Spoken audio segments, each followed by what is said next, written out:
کلیده تو سره ولی چه فایده، علی قایمکی و خودش همش تو فایته. اگه اندازه بگیری که سایزه، تو شات میکره ما زیر زمینی هایده. روخی معنی نداره توی مسیرم، همه اولوی گوشه کنار شربکی کفه میخوام اون روزا یا ببینم که واسه پول بگذرم از سر سیبیلم.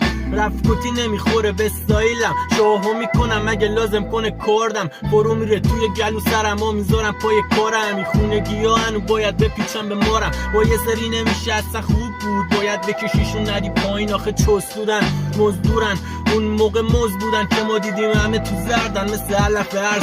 ریدم به کسی که دادیم نمک خورد، نمک دون شکست سلحشوره. فکر میکنه علی با همه خوبه، یه حضول میزنی تو چشاش میبینی کاس خونه. تازه مونده ببینی چی سرش بود، اگه وا میداد یکم میدیدی تنگ جوبه، ولی هیچ جوره نمونده لنگ نون.